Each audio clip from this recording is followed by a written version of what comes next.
Dr. Elliot Gann. That sounds like someone I know. What's up, brother? Chilling, man. I'm here. Welcome to the Bartcast. Thanks, man. It's a pleasure to be here. I've been waiting to get on this one. It's a pleasure to have you, man. Yeah. How's your day going? Day's pretty good. Slept in late after staying up till like 4 a.m. working on a beat. Okay. Did some admin work. Nice. So it's pretty good. I'm here now, which is great, and got a couple other, I don't know, logistical, administrative things to handle today before I get into today's beat. Okay. Are you like a PM? Is that your optimal productivity time? Yeah. I mean, I probably could do things in the morning if I got to bed earlier, but I've fallen into this. Yeah, I tend to be a night productivity person, although that being said, I can do stuff during the day, but I try to do work during the day as much as possible, the boring administrative stuff. But I can slip into, like, I'll just 10 minutes, 15 minutes, I'll make a beat, or I'll do, because that's my main creative thing, aside from like making some, beat videos or video content or, video or whatever. But I'll just 10 minutes, just 15 minutes, set the alarm and then hit the repeat button like 5 to 7 to who knows how many times if I fall into that creative kind of flow or just get into it. It's a great way to procrastinate and not get that work done. I was talking with my therapist about that yesterday, about how frustrating it is not getting the adulting done. But nighttime, I find that's the time when I do it. Also because maybe with this 365 beat challenge where I make a beat per day for a year, come midnight, I got to get it done before the end of the day. And sure enough, it usually goes into the early morning. What's that? Tell me about that. Yeah, so it's a challenge that some beat makers on social media have been doing for some years. I have a good friend, Felix Otero, aka DJ Prominent, who's a really dope DJ and beat maker who did it. And there's a certain, I think, kinship amongst like folks who have done it. And I started with a 30-day beat challenge, trying to make a beat every day for 30 days when I was in Australia this summer, as a way to hold myself accountable and to develop my skills and really stay on kind of to try to be prolific as an artist and practice. And I teach beat making, so it's not bad to practice these things, right? Yeah. How far in are you? I'm 104, maybe today 105 days. Wow. I might have missed a couple, but I've compensated. How dare you? I know. Well, I'm trying to keep that consistency. It's like working out, right? It's working out your brain and your mind and creativity. So, are you averaging 7 days a week though? Yeah. Wow. Yeah, and the thing that makes it even more time consuming is it's not just the beat. It's I also am making a video for it. So I'm also editing a video. And usually what I started out doing, this was ambitious, and I need to get back to this, was shooting a live performance of the beat, me performing the beat on my beat machine, on my Ableton Push. And then that slowly turned into also kind of like a vlog, like a vlog, I guess, of since I was traveling, going all over the place. I was in Australia and other places, shooting video of my day or of just out if I saw cool graffiti in the streets, shooting video. And I had bought an iPhone 13. This is right before the 14 came out, but went from an 8 Plus to that in order to have a good camera and video and have cinematic mode, which I also use for documentation of the work we're doing with kids. I teach kids beat making. That's a oversimplification. I'll get more into that later. Yeah. But so to document that and for my own content of making these beat videos, because then I would be performing it, having, recording the beat to my computer and then syncing that with the live performance of the video, and sometimes doing, multiple 2 angles, one with the iPhone, one with a DSLR. So that was a lot of work. And it became easier to, and, more convenient to shoot video of, places where I was, shoot myself, or more so, I wouldn't be shooting myself as much as like sites and street art and architecture and stuff like that. Because I used travel stuff. Yeah, it's lifestyle, but also not lifestyle. I mean, I guess I don't know how the nicest no I've heard on the podcast. Well, I mean, I guess lifestyle can fall under is a broad category, but I suppose it is to a certain extent, but I like to think it's even more than that. But Freestyle. freestyle, free lifestyle. Yeah, so just shooting stuff in the streets, shooting wherever I was. I like abstract little like micro things too, like the pattern of the like this fabric on the couch, right, and the lighting and the gradient and whatever. So I used to do black and white photography and develop and print my own stuff in high school. Mm-hmm. Did color slides, was really into analog photography in high school, and got into and also got into digital stuff in high school as well. But that's always been a passion of mine, and I fancy myself a decent photographer and videographer too. And I've done documentary films, kind of de facto done them. Like I used to put on rap battles, MC battles, popping battles. I definitely at one point in time back in the early 2000s had the largest, I think, original catalog of like rap battles and MC battles, and was an MC battle documentarian, put on rap battles and MC battles all across the West Coast in the Bay Area, Southern California. Yeah, And then we discover we have a mutual acquaintance. Shout out. yeah, Marshall Payne. Rat. Yeah. So I used to take these MCs on road trips in Cali and take them across the country to New York, to the East Coast, to Cincinnati for Scribble Jam, and document all this stuff and put it up on the internet. So I had a reputation for that. And that allowed me to do other things internationally, including like an Australian tour. With the first time I went to Australia, I did a MC battle / beat battle / lyrical competition tour and documented that. So I've been shooting video. I've been doing photography, kind of multimedia stuff for many years. It's probably since I was a kid. Mm-hmm. So generating this content is, that's something that I do and I think about. And so the 365 challenge, I always imagine my buddy, he's a good friend and a collaborator and colleague, DJ Prominent, would always have himself in his studio with a nice, like, I don't know, is it a Tamron lens or something like that, and like the lighting, and he's definitely helped me with that. That's what I'm on right now. Right, My right. Tamron. Yeah, exactly. So I'm still using the kit lens, but he's put me up on lighting, and so I've really learned more about lighting, live streaming, that kind of stuff. So I always think about him on his beat machine performing it live and like nodding his head and vibing out. I was doing that at first, and I think that's good for when you're creating content. People want to see faces and people and equipment and stuff like that. But then it also turned into a vlog of my travels in Australia and Poland, Mexico, Chile, all these other places. So it was a mix of that. And so but the point is, I'm getting on this long tangent, that I not only am making a beat, but I'm also making a video. And I'm editing video to the beat, cutting to the beats of the beat. So it's a lot of work, and it's a time consuming, and yeah, but I feel you, man. Like getting one of these podcasts out. My goal is to try to record and release one a week.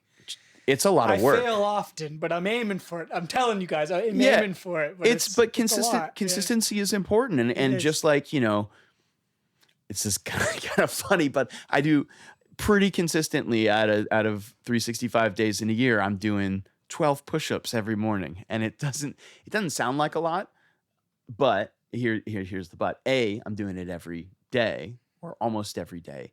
B, my form is good. So I like to think in the same way that I'm exercising my mind and my creativity by doing these daily beats. And I'm a total plugin junkie.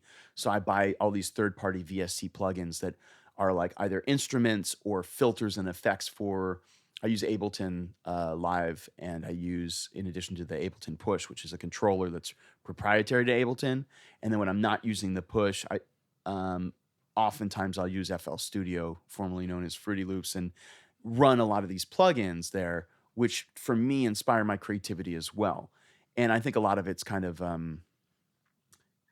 like a placebo effect in a way. When I buy a plugin, I use it and then I explore it, and the GUIs, like the graphical user interface, like a lot of these plugins have really cool GUIs. Mm-hmm. So it makes me feel a certain kind of way. Yeah. Right. And it gets me into the vibe, and I'm imagining that I'm using analog equipment and going for that's kind of an aesthetic that I often go for. So yeah, I think the mark of any good software platform for creatives is like, how easy is it for the creator, the artist, to get the software out of their way, so that you can get to that moment of like making something. I spend so much time installing, obsessing over plugins, and like I have so many goddamn plugins now that when I go to add a VST, I literally am flooded with the menu with hundreds of items where it can be overwhelming. So Yeah.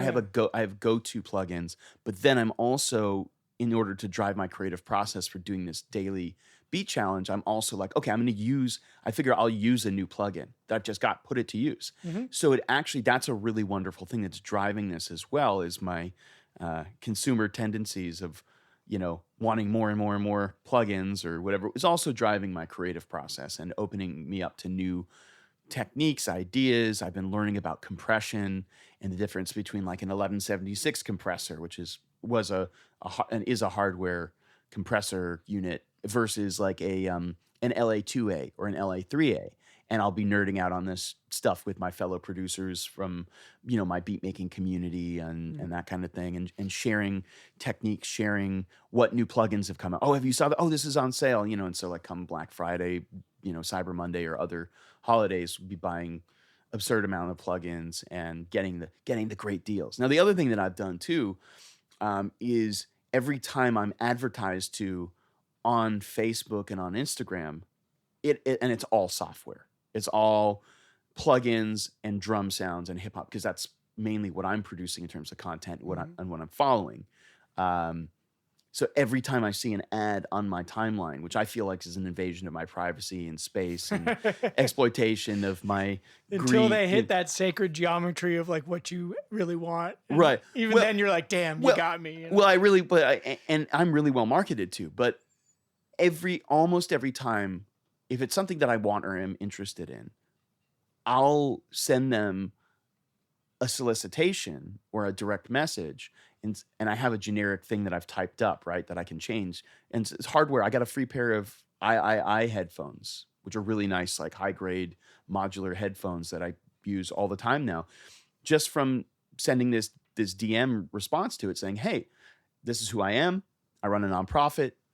We teach beat making as a therapeutic, educational, and cross-cultural intervention all around the world. I just got back from a 2-month trip to Chile and from Mexico that I organized with the U.S. State Department, and I just did a 3-month tour in Australia, teaching beats to kids in juvenile hall, elementary, community settings, blah blah blah blah blah. And I do these events, and I host a weekly, live stream sample flip beat cipher. Would you be willing to donate free plugins to my nonprofit and to me to use, or a pair of headphones or whatever? I saw your ad on my story or Instagram timeline.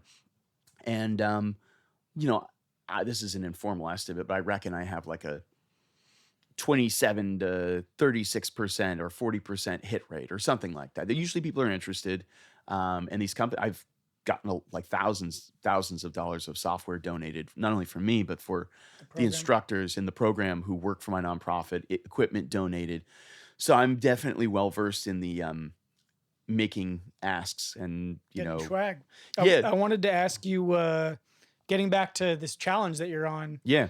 How has the anatomy of your beat workflow changed, from day 1 to now day 100? Like, how has this changed your process and the way that you think about creativity, your workflow process? Like, have you noticed that the way that you approach beat making has been altered by this? I don't know, because I feel like we have habits and kind of ways that we fall into. That being the case, I have tried to push myself out of my box and my usual de facto kind of, I'm going to make a 86 BPM boom bap beat, right? I've actually tried to make a drill beat, or have made a couple drill beats. They're not very good, but it's forced me to learn and ask for help and teach myself. I literally was just on an Instagram call with one of the folks from my producer community, this guy named Soul City, who's an absolutely phenomenal beat maker, who has spent hundreds, if not thousands of hours watching jazz videos and rock videos of like the best drummers and bassists, and studying their cadences and like how they play the bass and in order to then emulate it on the computer. And then I sent him last night's beat video and said, hey, it was what do you call it? What are those? like a cheesy tagline on a video, like where it'll be like, I put like, is this trash Mhm. or is it just grimy boom bap? Which is kind Yeah, of, kind it's of just hyperbolic bullshit. SEO or whatever, but that's Yeah, what you gotta do today to get people to right, click right. through. Or whatever the phishing or whatever the hell the terminology. There's some terminology for it that I'm forgetting. Whatever it is, It's funny. clickbait, or It's funny with that. Like, I think that there's a real generational difference between like people of our. I'm guessing you're a millennial like myself, I'm on the on the border. cusp, right? You're a Yeah, couple years older than me, yeah, but still, like, we have a similar aesthetic to the way yeah, that we grew up, the values yeah. with regards to media and content. And what I've learned in talking to like Gen Z kids and even, younger ones, there isn't the same like cringe factor when like, I think a lot of people don't even see those banners. Mm-hmm. Like, they don't really carry the emotional weight that it might for like you or I. Mm. And instead it's just kind of like part of the form Part of of, communication yeah, it's like and like the discourse. I've been trying to figure out, like, in my own way, how to remain authentic but also utilize this not as an aesthetic choice, but as a thinking of it more like a subject line on an email, right? Right, right. Yeah. So I did something like that. I sent him a DM asking for feedback on it, and to get him to check out the video and see if he and other people had feedback. And I actually got feedback from several different folks. And so he actually took the time out of his day to call me and said, I was writing you a longer response. I'm just going to call you and tell you. And it led to like a half-hour discussion where I was actually taking notes on technical and aesthetic aspects of the feedback he was giving me based on his style. And I've had him do a master class for our Global Beat Cipher is the live stream that I do, the weekly live stream. And I've had him do like a private master class that we have a private link video for that I share with people. It's free, whatever. It's 3 hours. So getting some very specific critical feedback on the beat that I posted and on, technique and technical stuff that I'm then going to try to implement today. And, but there's a certain amount of being stubborn and falling into habit and what I'm comfortable with that I fall into, but I'm also simultaneously trying to step out of that and do different things. So it's a mix. Is there a change in my workflow? Yes and no. I'm still using the same programs and equipment. I have new plugins that I'm trying to test and use.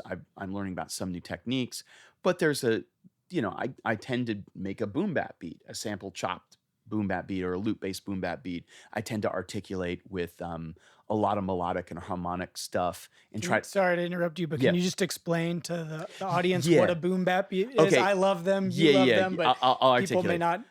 It's old school hip hop, like in its traditional form, where boom is the kick drum on a drum set, and a bap is usually a snare drum. So it'll go boom, bap, boom, boom, bap. Right, would be a typical boom bap drum programming, as opposed to trap or drill is more like boom,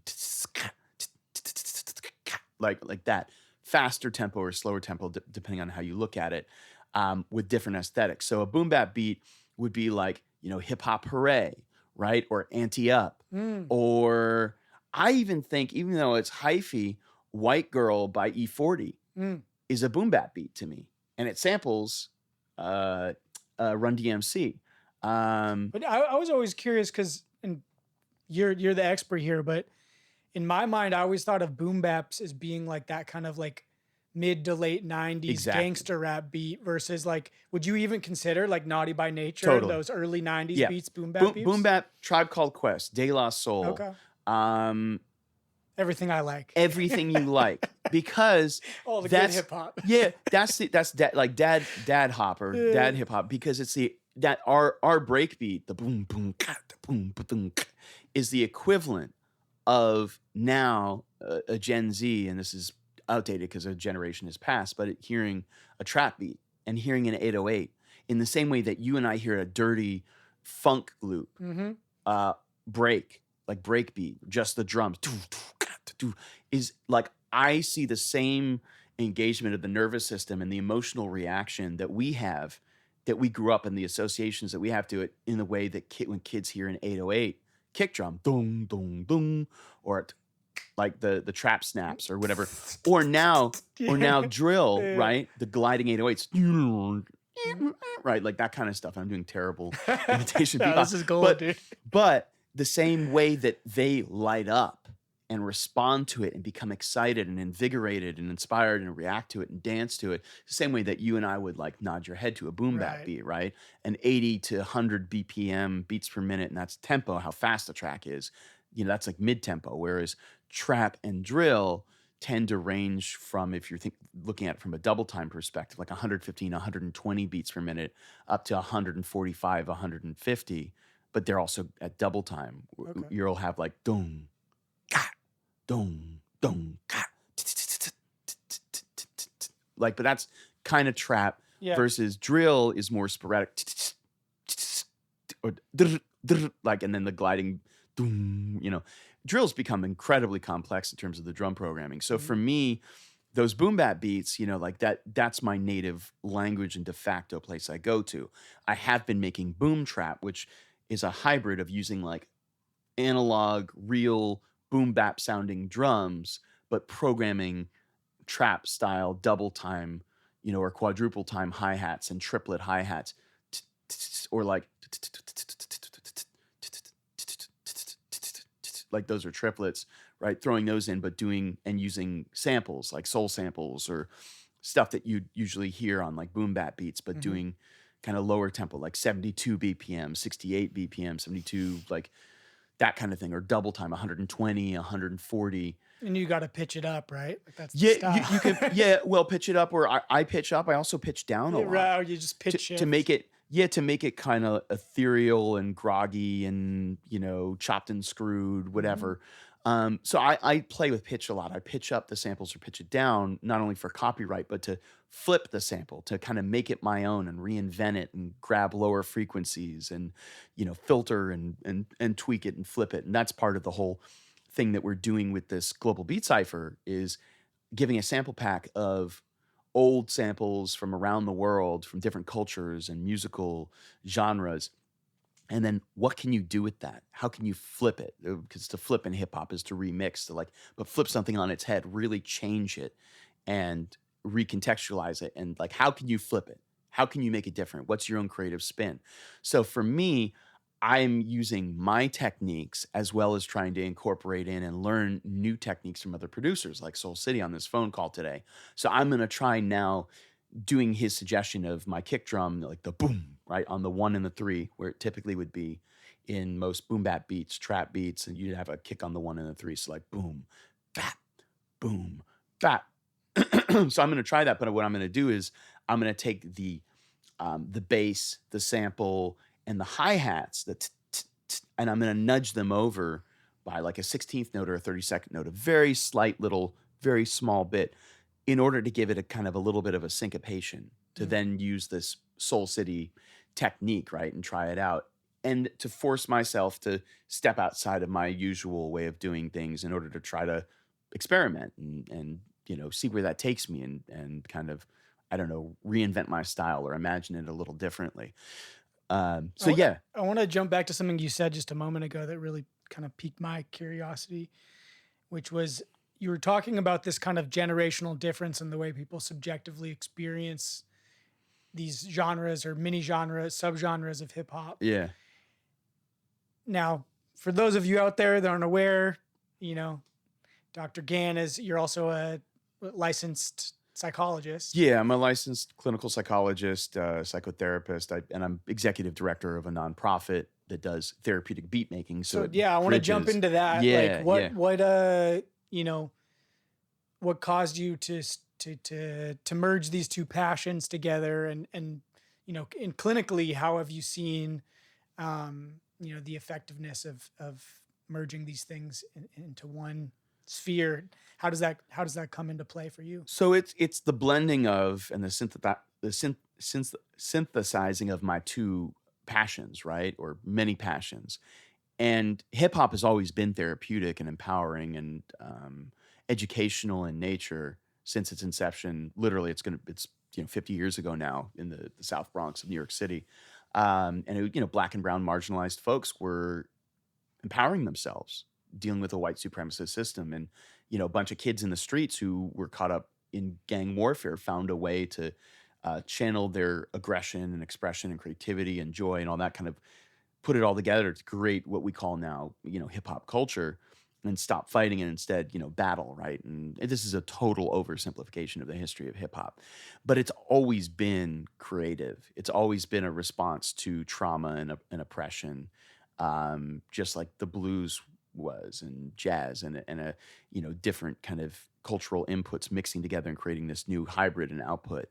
Um, so I'm highlighting the therapeutic aspects that already exist in it. I'm pointing to different kind of cultural aspects. I'm pointing to neurophysiological, psychological, mental health therapeutic aspects, and I'm highlighting certain things and suggesting certain kind of a methodology, a way of doing it, and also a way of understanding it that ties in interpersonal neurobiology, understanding how we respond to each other on a biological and neurophysiological level, as mammals with limbic systems and designed as social creatures, et cetera. And we regulate each other, we co-regulate each other, we calm each other down when we become dysregulated or have a trauma response or anxiety response or whatever. So I'm looking at understanding all of that, but also coming at it from the perspective of like a hip hop practitioner or someone who, you know, lives and breathes and loves hip hop and beat making and music and music production and the culture of hip hop. And so, how does it work? Well, I'll just break down the therapeutic beat making model really quickly. So, Mhm. I got and I want to acknowledge folks who have pioneered the field of hip hop therapy, which has been around for like almost 3 decades. Dr. Edgar Tyson coined the term. He's from New York City and was a social worker who was using it.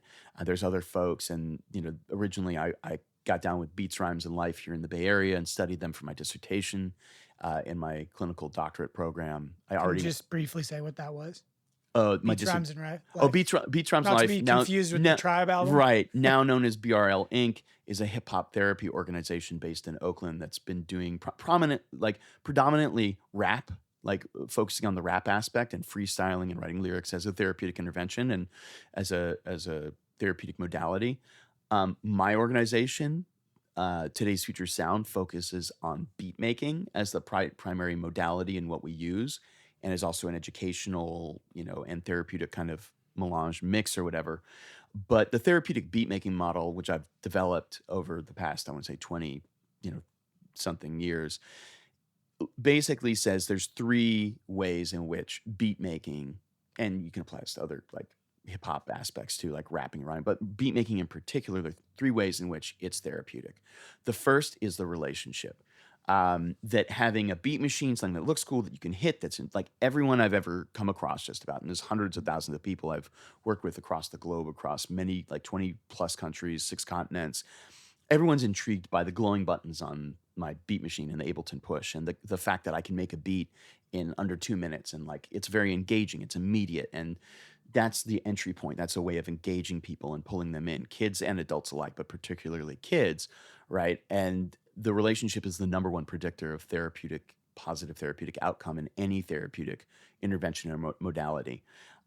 So using a non-threatening, culturally responsive, and culturally familiar and fun, active, kinesthetic, bodily, musical way of expressing and engaging and making noises and doing something actively is really powerful. And so we can use that instead of doing traditional talk therapy, which can be very anxiety provoking and culturally unfamiliar. It's a very Eurocentric way of approaching things. And I'm in my own talk therapy. I think it's great and it's amazing. Yeah. But I think for many people, non-white and white folks alike, it can be really powerful, and it doesn't strip away your defenses in the same way. It's a creative, generative thing, and it's a way of establishing a relationship in a really non-threatening, fun, expressive way that's culturally familiar. So there's Are- the relationship, the mm. relational aspect, and then the relational domain. The second kind of domain or dimension I talk about is the expressive domain.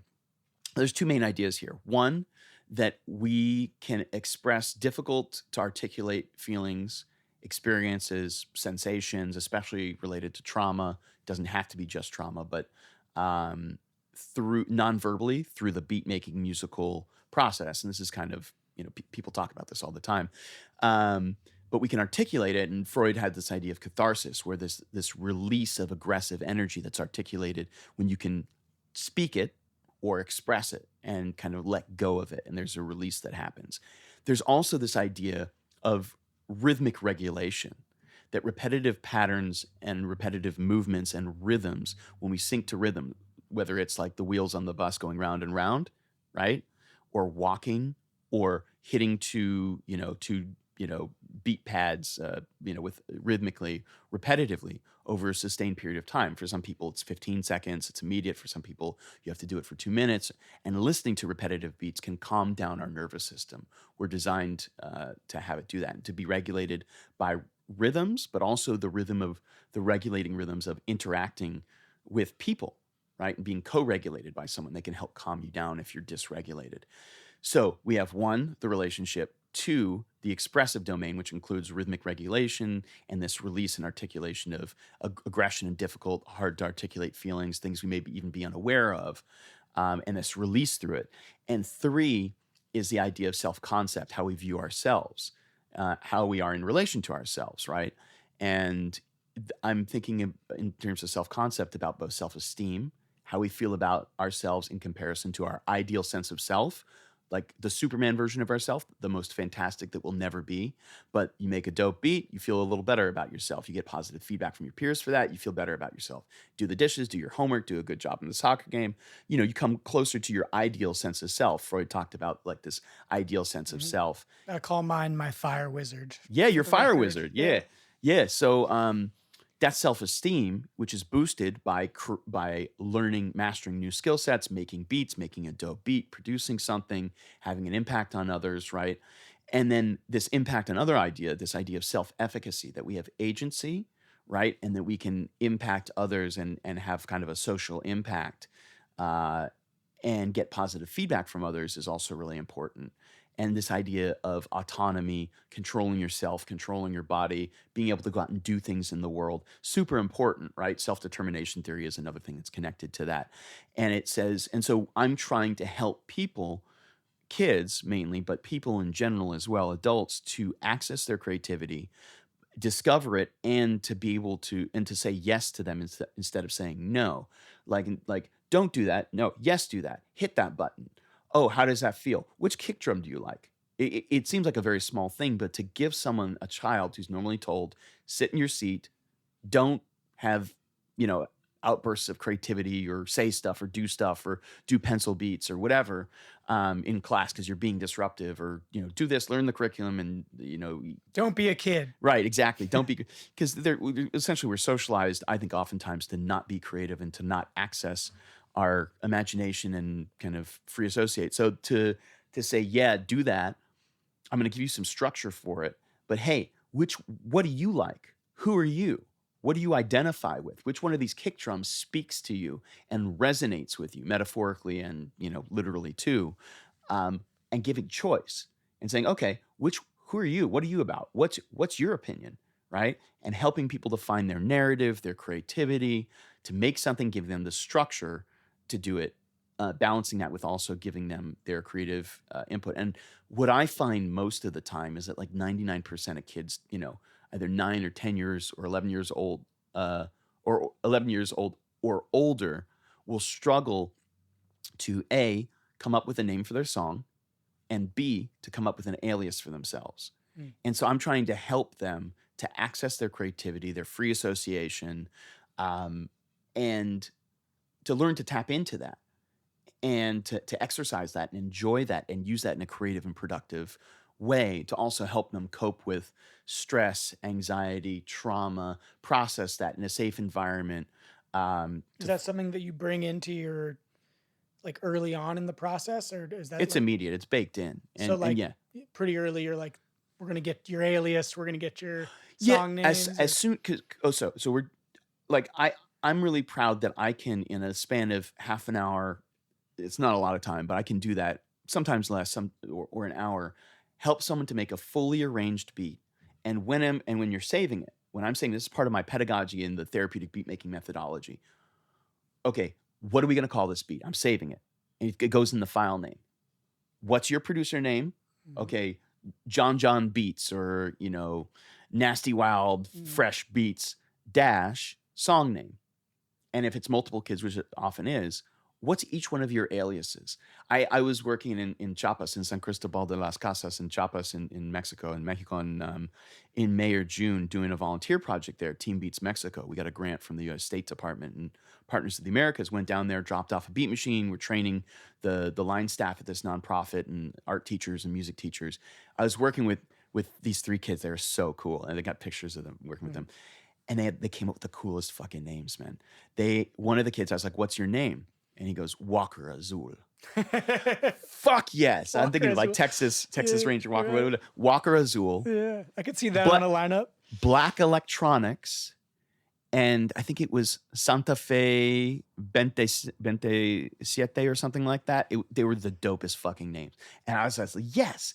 And it was so cool to see these little guys like 8, 9, 10 years old just be able to tap into that creativity and come up with something that was so resonant and sounded dope and was them and theirs. And I'm like, and then you called them by their producer name. Hmm. And it's a certain validation and authenticity and allowing someone to be creative and have an alias to recreate themselves independent of everything else they're known as socially within their nuclear family, extended family, community, and reinvent themselves on their own terms and have their own narrative and do their own nonverbal narrative through beat making. There was a Bay Area beat making series called Speak with Beats, which is a brilliant name for a series. You can still watch it on YouTube. But I think about that, like speaking with beats, talking, with beats non-verbally, musically. And so that's one of the things that I'm really set on, that we're really set on, and that we do and we specialize in at Today's Future Sound, which is my nonprofit based here in Oakland. But we do stuff internationally. I did Team Beats Chile in 2022 as well. We got a U.S. State Department and Partners of the Americas grant to go down there, work with Chilean beat makers and Chilean hip hop artists, give them beat machines, Ableton controllers, do beat ciphers, beat battles, beat workshops for kids, and just to see it, I've seen it happen so many times, and I got to get going because I got to work on a Hmm. grant, an Oakland Cultural Funding grant with my grant writer, but we're providing free beat ciphers and workshops in Oakland, and for kids, for adults, intergenerational ones.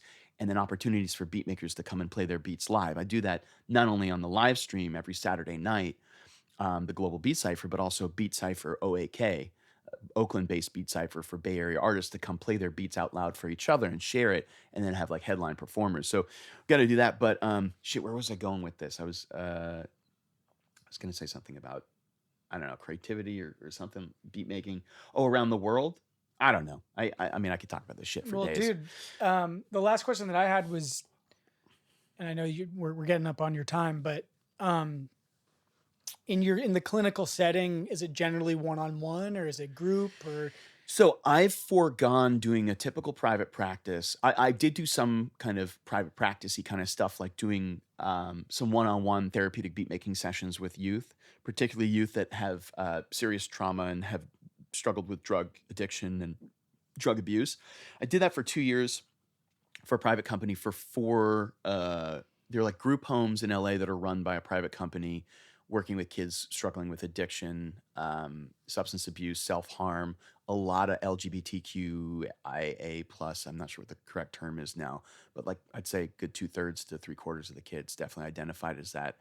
Um, so I was doing that until August. Have had private clients that I do that with, but the main thing that I do and is running the nonprofit as an administrator. I'm now probably going to be doing more work in the juvenile hall. We work in the Alameda County Juvenile Hall and have done that for about 7 or 8 years. Run a therapeutic beat making program there and help the kids put out beat tapes. Looks like we might be doing it in San Mateo County as well. So I'm going to be probably doing that.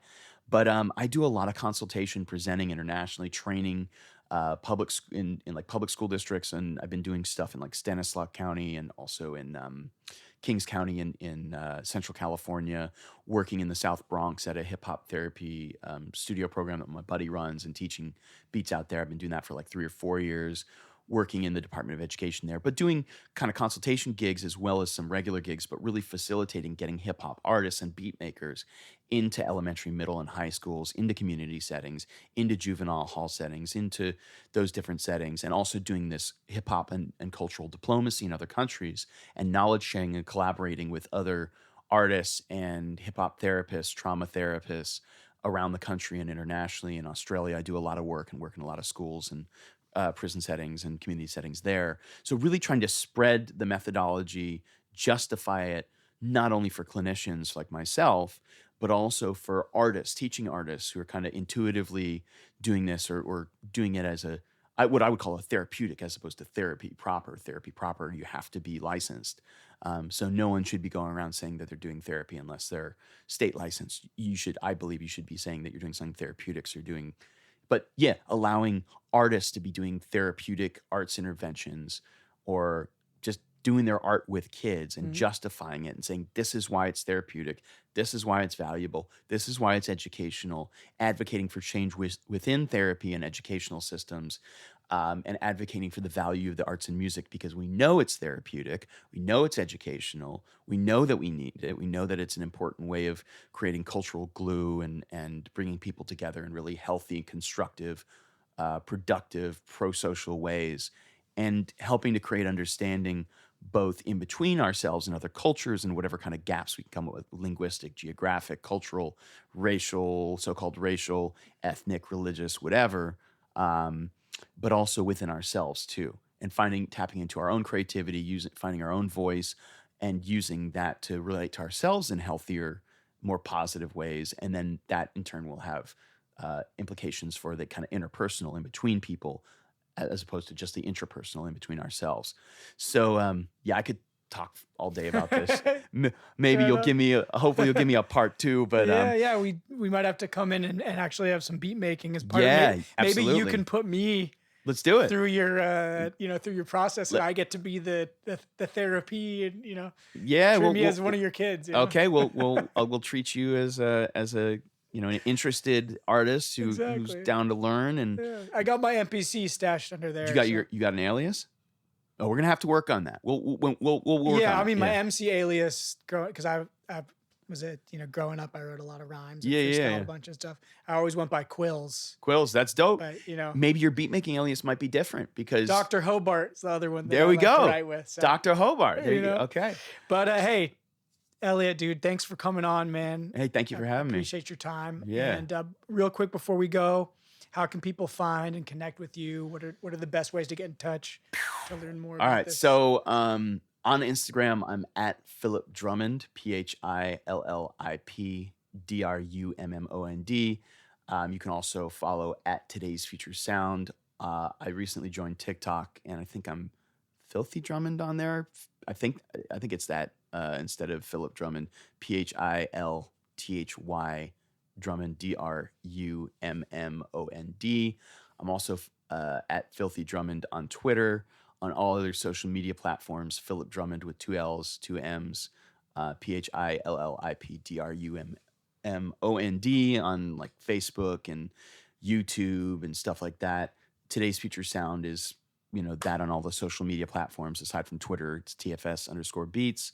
You can also search for hashtag Global Beat Cipher spelled with a Y. So GLOBA. Did I spell it? GLOBAL Cipher CYPHER, Global Beat Cipher. Okay. Yeah. And go to today'sfuturesound.org. My website's filthybeats.com. And yeah, man, therapeutic beat making. That's a hashtag I also use for hashtag Tales of a Traveling Beat Doctor. Nice. So yeah, that's on my Instagram and other stuff. But yeah, feel free to hit me up. Feel free to contact us. I love sharing knowledge and love supporting artists. We do the Global Beat Cipher pretty much every week, and that streams on our social media on Today's Future Sound Facebook, on Twitch, on YouTube, on Twitter. We joke about it streaming on LinkedIn. I don't think it's ever actually worked.